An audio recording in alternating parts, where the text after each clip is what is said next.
How can we transform the practice of burning branches and brush from the trees we tend into one that supports a healthy biosphere?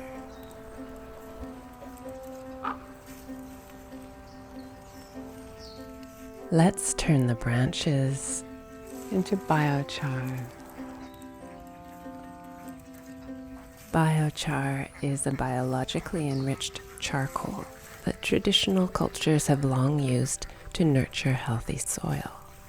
Its extraordinary capacities to sink carbon, hold water, nurture microbial life, and release nutrients help gardens, orchards, and forests to flourish. We can make biochar from prunings and brush piles that are so often just burned away, polluting the atmosphere. I'm so excited to learn the process from charcoal expert Brian Smallshaw. Good afternoon. Wow. Using one of our island's new community kilns. Looks like we have a nice day for it. Beautiful day for it. It's really important to strap it down in the back of a truck if you have it in a pickup truck, because it will slide forward and take out the back window of your truck if you're not careful.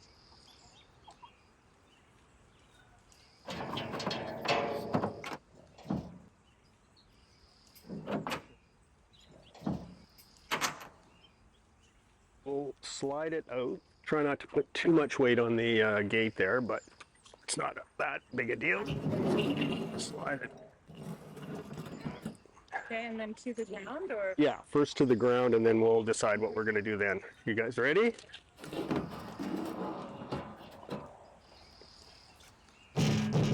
Good. Great, okay.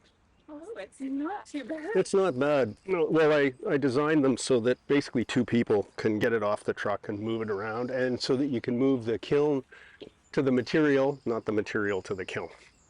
When we're done, we'll be flooding the kiln from below using this hose here.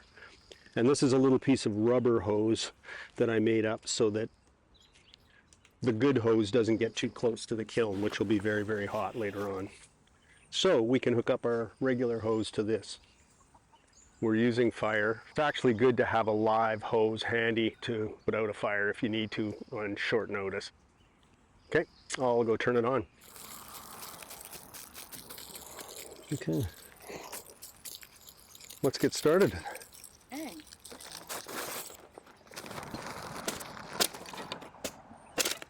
Nice dry cedar kindling. This should go pretty well.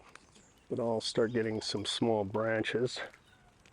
The first job is just to get a fire established in the kiln. In this season, material tends to be kind of wet, so it's good to start with some real dry kindling. Once we get it going and have a good bed of coals established, then we can throw on just about anything. Borrowing a kiln from a community tool share once or twice a year fits neatly with how the cycle of the season yields prunings. It's a nice model. We haven't got the kiln up to temperature yet, so it's going to be more smoky. Once we get it really going and hot, it will tend to burn much cleaner. And in this season where a lot of our material is wet, when we're throwing material on too, we'll probably get a minute or two of smoke and then it'll tend to clear up. This is still just getting going, and I might even take a little bit of this cedar kindling, and I think I'm going to put it in there to speed the process along a little bit.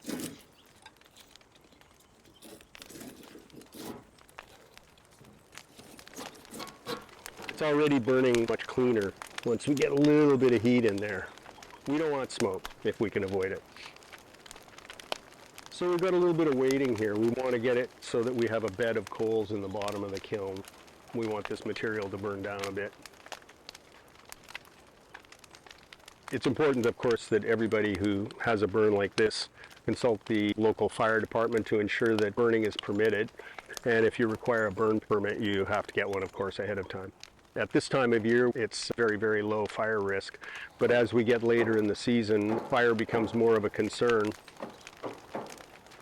If you look a little closer here, you can see that in the bottom of the kiln now, we're starting to get a bed of coals established, and that's a good thing. It's still got a little ways to go yet.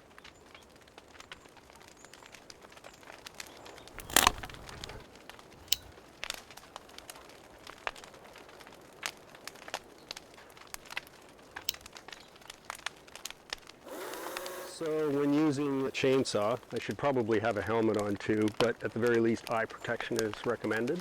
I would encourage people to remember to do that.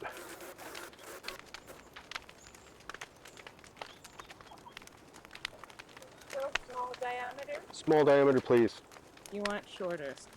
A little bit shorter, especially in the beginning, and once we really get it going. If you put long pieces on, they'll burn up to the edge of the kiln and then a piece will fall off. It's not really a problem, you just have to be on it. Man overboard. Oh, this material for making biochar is just about optimum. This is really great stuff. You probably don't want to have a diameter much bigger than this. If you do, there's a fairly good chance that it won't carbonize all the way through. That's not really a problem if you're just using your biochar in your forest, but if you want to use it for gardening purposes, it's a little too big and it'll probably end up with a little bit of unburnt or semi-burnt wood in the middle of the branch. But about that diameter should be fine, especially early on in the burn. So if we threw that on at the very end, it probably wouldn't get carbonized all the way through. But if we put it in the first part of the burn, we're probably fine. This material, especially like fir branches, I'm seeing some other, I think they're fruit tree prunings maybe. Perfect material, really good. So if I were sorting, I would leave my larger ones for chipping or to burn as firewood. Yes, Keep the smaller ones for the... that's right. What about stuff like this? Like rose, blackberry? Blackberry, that stuff is fine. You can throw it in. What will happen with the really small stuff is it will tend to completely burn. You won't get a lot of biochar out of it. It'll tend to burn right to ash. It sort of acts like kindling, right? There is biochar in this kiln, but there's also a certain amount of ash. Some of the ash gets washed out when we flood the kiln at the end, but some will remain in there. That ash, especially in our environment where we have a lot of conifers, we tend to have very acidic soils. And so like in your orchard, you're probably liming your trees. You need to lime a little bit less if you're using biochar because it's going to be sweetening the soil a little bit. But you just won't get very much biochar out of it. So it's good to have a combination. If you were to make sure you also have some of this. Yes. Especially in the beginning, while you're still waiting for it to get up to temperature, you have to kind of go slow. So there's a certain amount of standing around or getting your material ready. We can cut some of this stuff up to length and be ready for when it's going faster and stronger. So that's burning nicely. And I'll put some of this slightly heavier stuff in here so that we make sure it really gets going good. But you can see that'll take a while.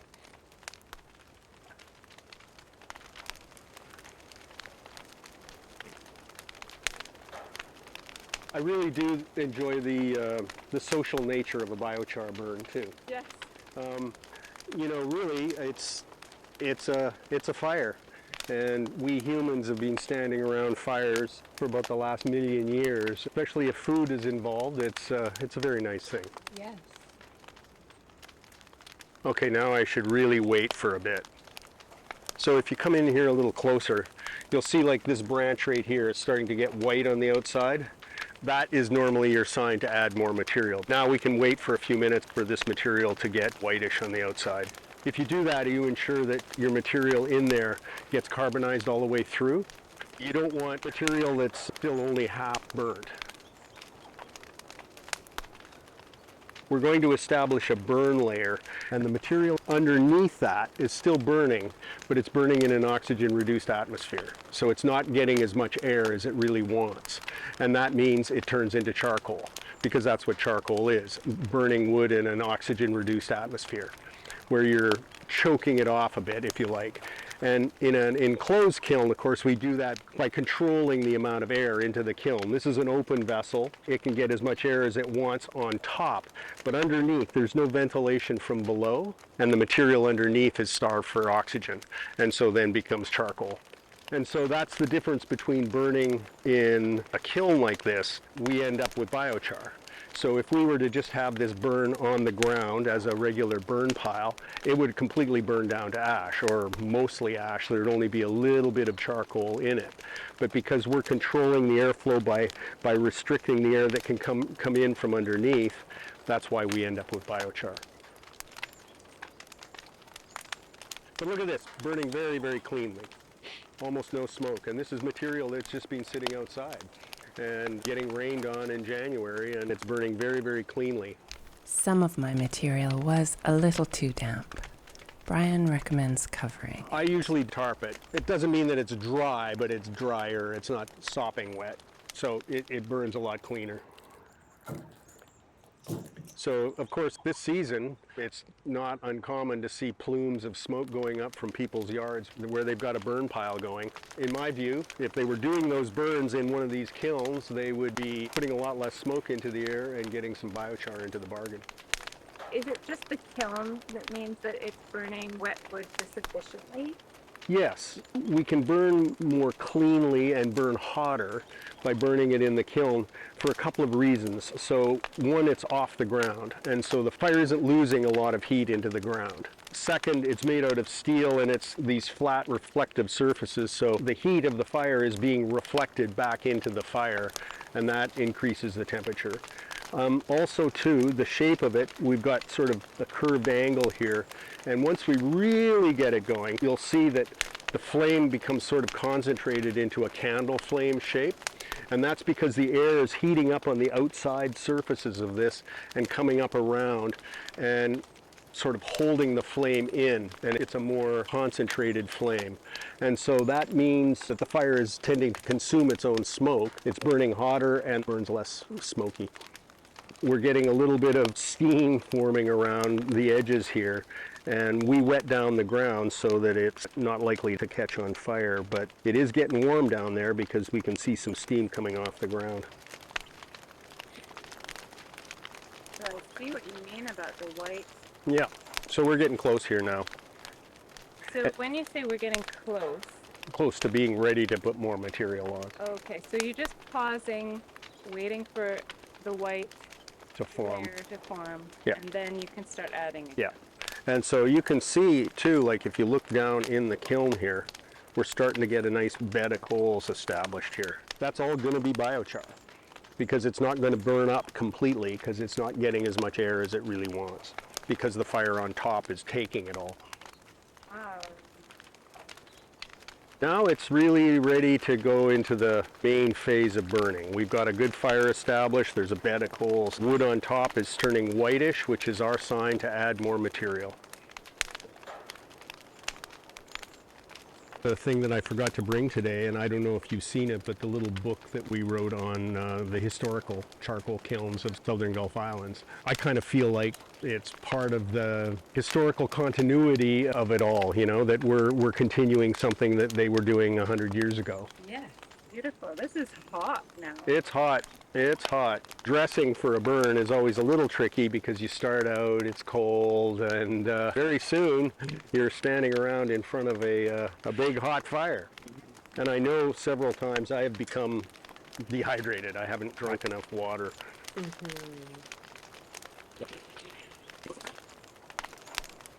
When we're looking for a spot to hold our burn away from any low brush that might catch fire, it's good to have it clear overhead. We've got a few branches up high, but they're high enough that we're well clear of them. I wouldn't be as comfortable near the end of the burn season with those overhead branches, but in January it's absolutely fine.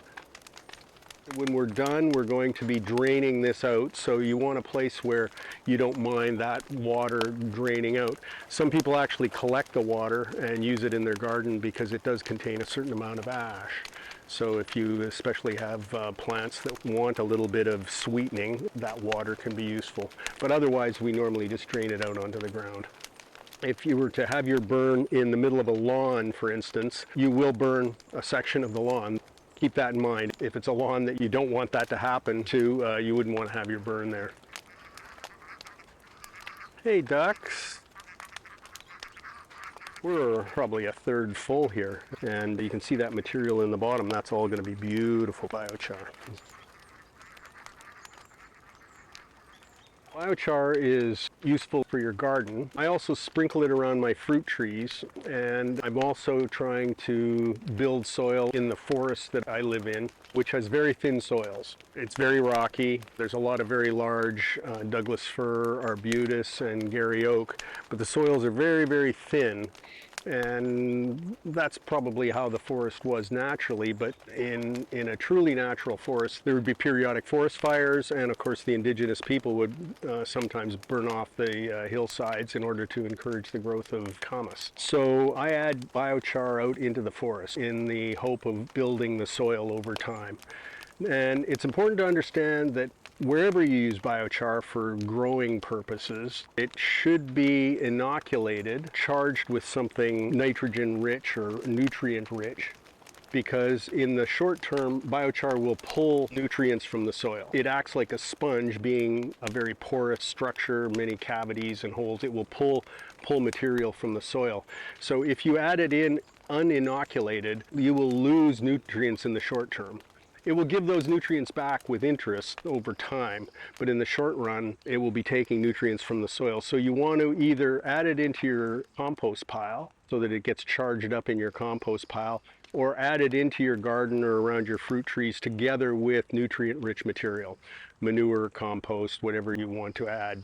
So you're really charging it up That's right. first before you put it in. That's right. So it's a good practice if you've got a compost going to layer it into your compost. So a layer of compost, a layer of biochar, a layer of compost, and leave it there for a period of time, you know, a month or two probably. Then you can add it to your garden or in your orchard or wherever you want to use it. Because it's already in your compost, it's just ready to go, and you can just... It's ready to go. Yeah. That's how I use my deep litter. Right. So I pop it right into my deep litter run. Right.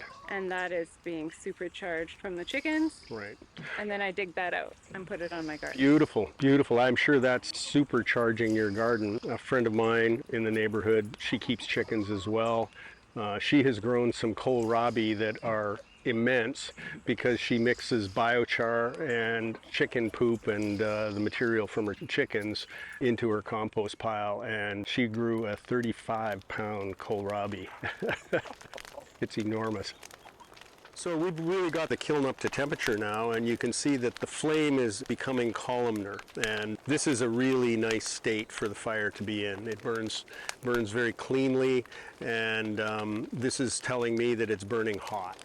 I really want to get this kiln as hot as I possibly can. I've measured burns with a digital pyrometer, and at its hottest we've gotten fires up to 800 degrees C. It's probably in the 600 degree range, 500-600 degrees, which is considerably hotter than your wood stove typically burns. There, that's textbook right there. That's beautiful. So that's really what I want it to look like. That's perfect. Beautiful columnar flame, virtually no smoke. It's excellent. This would be a good time. Shall I go cut a little bit of bamboo and we'll see what that does? Definitely.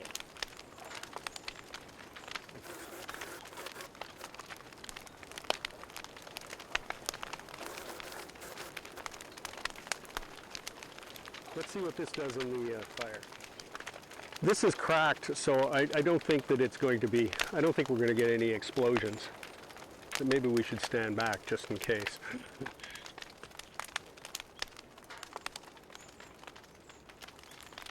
So in Japan, where charcoal is very highly regarded, bamboo charcoal is sought after. That's burning beautifully. Stand back. Look at that fire. Fantastic. Yeah. Bamboo is known to burn very hot. Looks like we got two columns going here, don't we? Supercharge your biochar burn with bamboo. Apparently. Look at that. Yes. We don't really want that burning on the hose, do we?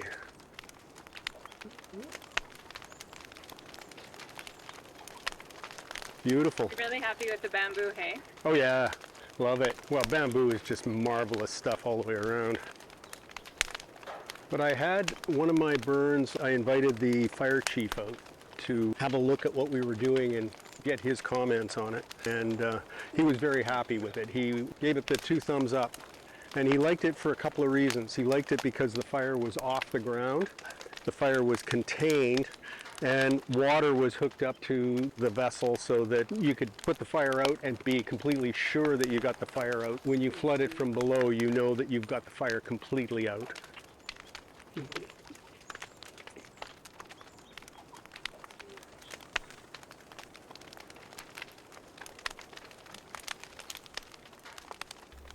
The thing I love about making biochar is that it shifts us from seeing branches as waste and our role to burn it away, to seeing branches as a yield, charcoal as a carbon harvest, biochar as medicine for living systems, and ourselves as a symbiotic partner to the trees as we reciprocate with this bit of alchemy.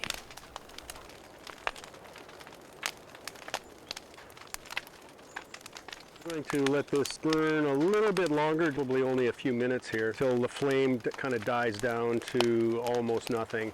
Then we're going to flood the kiln and we're going to put it out. Very exciting. It is a beautiful pile here we've got. How full could we have gone? We could get to within a couple of inches of the top. If I've got the pile all ready to go, I budget 3 hours. In the winter it takes a little longer because it takes you longer to get your fire hot. In, warmer months when everything's dried out a little bit, everything happens a lot faster. We've only got a little bit of flame happening now, so I think it's time to turn on the water and put the kiln out. We might have a few little chunks that don't get completely burned, and those you can just throw in your forest. Your trees will like you for that. Okay, so the water is on and flowing into the bottom of the kiln. It'll take a few minutes before we see any difference because the fire will keep burning on top even if the water's flowing into the bottom of the kiln. I can hear the water flowing. Mm-hmm. You've got really good pressure here, so it's not going to take that long. You can really see how the burn works. So we've got the glowing red coals on top, and the stuff underneath is also burning, but you can see that it's not getting any air really, or very, very little air, because it can't really penetrate through the surface. All the wood underneath is just carbonizing, and you can see from the volume of what we got, that's all pyrolyzed wood, carbon, charcoal.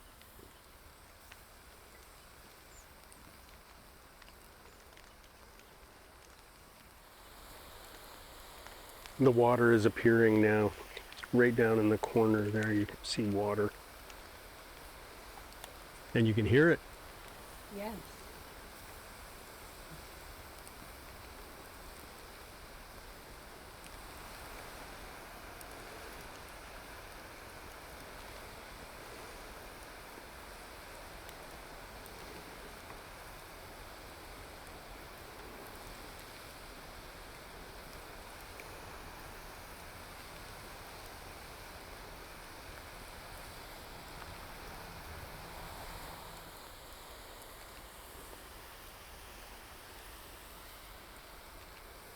The lava flow into the ocean here.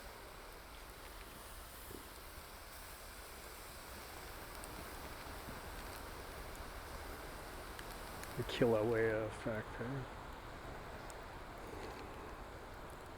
So, should we put it out entirely? It's floating now, right? Oh, yeah. The fire is floating on top. Put it right out. It's always a little sad to put the fire out though.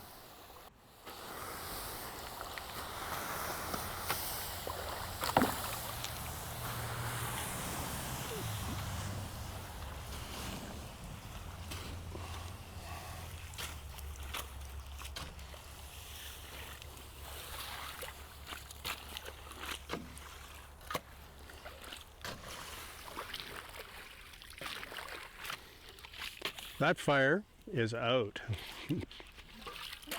So I will go turn off the hose.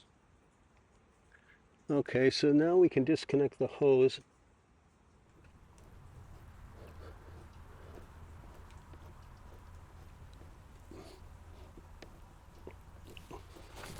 Yeah, now we drain it out. It's helpful to have a little stick, actually one of these thin pieces of bamboo be perfect, because sometimes it gets a bit clogged, so you want to clear the pipe. This is the perfect thing. Still hot.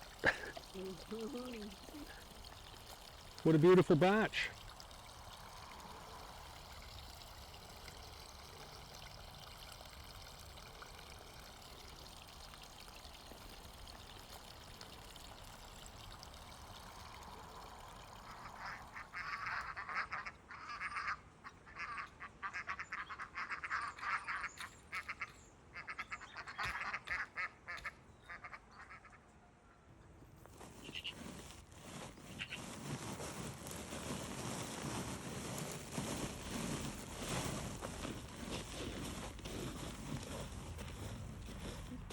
Is that shiny?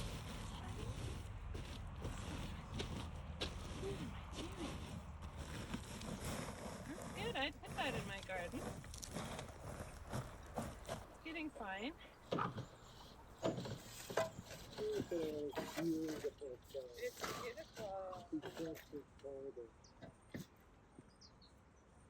I think we could call this direct enrichment or direct inoculation, right? Totally. Just straight chickens into the biochar. Yeah, chicken's right in the biochar. It'll come out in a few weeks when I put it on my garden. Yeah. It's okay. It's okay. That's surprising. Nice. You did it. There we go. Look at that. Is that interesting, Robin? Yeah. All right. Look at that beautiful biochar. How restorative to imagine the millions of facets in this charcoal, offering a home for microbial life and releasing nutrients well beyond our lifetimes.